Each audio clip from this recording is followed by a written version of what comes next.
Do you go business networking? Because if you have to stand up and give a 60-second pitch, that is a form of public speaking.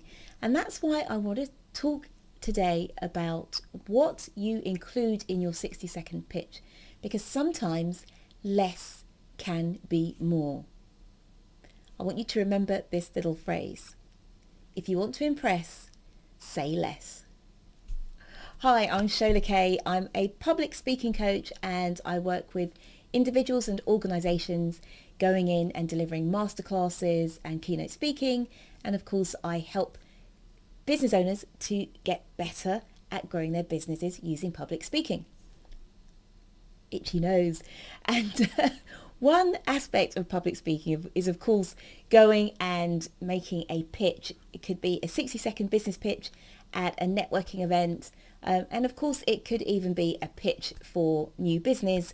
Perhaps you're an agency and you're pitching for a new piece of business with a new client. But the kind of pitching I'm talking about today is the 60-second variety that you find at a lot of business networking groups like BNI, Business Networking International. Here in the UK, we've got Athena, we've got Women in Business, we've got Women in Business Club. There's a bunch of these different networking organisations, and many of them are based around this premise that you go along, you might have a lunch or a breakfast or something like that, and then there's a period where everybody in the room gets a chance to stand up or sit down and share their business in 60 seconds or thereabouts before it goes on to the next person. And the idea is that everybody in the room gets to see, hear who you are, what you do, what kind of clients you're looking for. And then after that, at the end, there's the opportunity for people to take the conversation further. In my program that I run called Get Clients with Speaking, which is for business owners who want to grow their businesses, I recently had a question from one of my clients, my students, who was saying that she was getting herself into knots over creating the perfect 60-second pitch. And the reason being is because she had done quite a few different things, different roles, different jobs, different activities in her life, and she was struggling to get everything into this 60 seconds. Now you can imagine as we get older and older, and these days people have people take on more roles, right? So it's not necessarily a job for life anymore. Like, I was at factory for the last 50 years, It's not like that anymore. People might be in one role for a couple of years, then they sidestep to something else, and then and so we all, or a lot of us, have gathered up a lot of different positions. So the idea of squishing all of that into a 60-second pitch, wow, of course it's going to be hard. And it's funny, I gave a talk today to a group of business networkers, and I sort of compared squeezing everything, or all your different roles in a 60-second pitch into that 60 seconds, squeezing all that into 60 seconds. I compared it with perhaps going on holiday and wanting to take your entire wardrobe with you and trying to squeeze everything into one suitcase. It's not going to happen, is it? Right? Or even if you do somehow get it all in there, when you get to the airport, you're going to be stung for excess baggage because it's going to be too heavy, right? So if you take that analogy and kind of bring it back to the 60-second pitch, what I shared with this group is, to impress, sometimes you've got to say less. And what I shared with this client is that you don't have to say every single thing that you do in your 60 seconds or everything you've done, because that will be one heck of a jumbled up 60 seconds. It will probably confuse people because they probably won't have a handle on what you do now, what you used to do, or the many things that you do currently do, which one's the most important, which one is a side hustle, right? They'd probably struggle to understand all of that in 60 seconds. So the idea is you give them something juicy to get them interested in you as a person, and then also give them the sort of main highlight or the main focus that you want to talk about in that particular session. Give them that also. So if, for example, they're looking for an accountant, and you share that you used to be a punk rocker, or that you used to be, I don't know, belly dancer or something. Some people will think, oh, she was a belly dancer. I'd love to talk to her about that. And others will think, oh, I need an accountant, right? But you've got people there on two levels. One, the personal, by being intriguing, and second, the sort of professional level. And that's enough, right? That's enough. And then those that want to speak to you more will seek you out and have that chat with you. Maybe the fact you're a belly dancer, perhaps they want to learn, or perhaps they just think, oh, that sounds really interesting. Love to hear more about this person. But don't pack it in, because typically if you pack everything in, it's confusing. So let me give you another story from my past. So somebody who I studied the sciences. So there was a period in my life where I was teaching. I was a professional chemistry tutor. So I was teaching, in particular, people who were sort of early in their stages at university, or people who were doing A-level. I was teaching them chemistry. And at the same time, I was a professional singer, right? So here, there's another two things that most people were like, singer, chemistry, whoa, right? It's confusing. And one day I slipped up because I had a singing job to do later that evening. I was at a gig, I was supposed to go to a gig and sing at somebody's birthday. And at the same time, I obviously had some ongoing chemistry clients. And this is, I don't know, more than 10 years ago now. And somebody called and left a message and said, oh, we're just giving you a call. Can you call us back? They didn't say what it was about or anything. So I assumed that they had called me about chemistry. So I called and left a message for them saying, oh, thanks for calling about the chemistry. I'm busy this evening, but I'll give you a call early next week. Anyway, later that day, I turn up at this event I'm supposed to be performing at. And the people, typically everyone's lovely whenever I turn up. People are super friendly. Oh, come in, grab some food. Here, get changed, etc. And these people were quite offhand with me. They were like, get changed over there.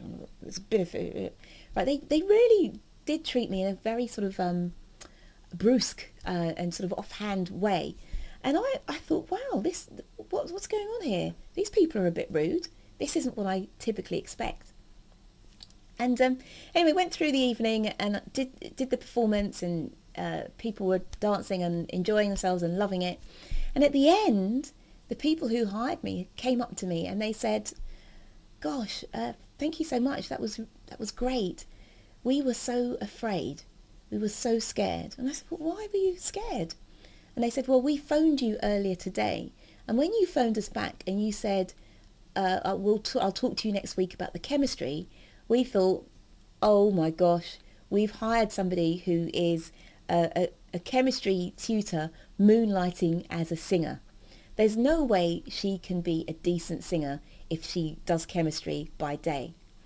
We were dreading that our party would be a complete bomb, as in like would bomb and be really awful, because we had this singer who was not going to be professional, not going to know what she was doing, and just do a poor job in general. So from these people knowing that I did both chemistry and singing, that was their assumption. The assumption was that I couldn't be good at both. And so many of us now, we are good at many things. I'm sure a lot of you listening are great at a wide variety of different skills and different roles. But sometimes to share all of that is too much information. You should just share what's needed to be said at that time. And then later on, when they get to know you, or when you have time for a longer, more considered discussion, that's when you can share, oh, well, I used to do so-and-so. Because then in that discussion, it can be talked about and it can be delivered in context, rather than, well, it's the singing chemistry teacher, right? Which obviously struck fear into their hearts. So the reason I tell you that story is just to share some of the assumptions that people have if you say that you are kind of multi-talented or multifaceted. Not everybody will think that way, but some people certainly do. They may assume jack of all trades, master of none, as opposed to somebody who has dedicated their life to both areas and is super competent at both. So let's bring this back to business networking now, because that's where we started out. So the idea is you share with your audience what they need to hear in that time. And I can't remember where I heard this story, but I heard the story of somebody who was a hairdresser. And this hairdresser would go out networking and meet people. And so when this hairdresser was in front of a bunch of, say, corporate men, she would say, "Oh, I'm a hairdresser for corporate men." And then when she was with a bunch of mums, she would say, "I'm a hairdresser for mothers, for kids." And then when she was with people who were sort of, in the over 60s category, she'd say, "I'm a hairdresser for the over 60s." So she would tailor her message to whoever she was with, and as a result of that, had a flourishing business. Not everybody needs to know every single thing that you do. Another example, I was online on Facebook a few weeks ago and got chatting to somebody on Facebook, and we were talking about what we do and speaking and so on, and this person said, "Oh, well, I speak on this topic and that topic," and then they sent me a list of probably like 30 speaking topics that they have. And I thought, gosh, that's really overwhelming. And it kind of killed the conversation, for me at least, because there was so much there.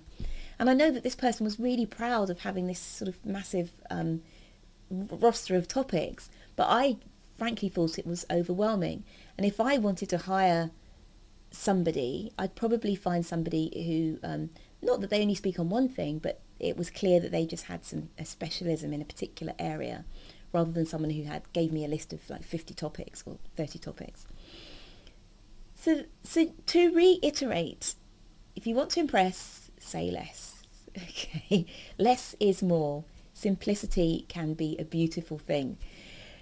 Not to say that you need to hide your achievements or downplay them, but there's a time and a place for everything.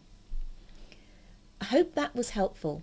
If you're interested in growing your business with speaking, maybe you're a business owner watching this and you want to get up and do more speaking, not just for 60 seconds, but for maybe 20 minutes or an hour or a one-day workshop, then why don't you get in touch with me and find out about my Get Clients with Speaking program. You can also, if you're not quite ready for that, if you want to join me on one of my live events online or a masterclass, just go to sholakaye.com and you'll see some information there on the homepage. That's it from me for now. To impress, say.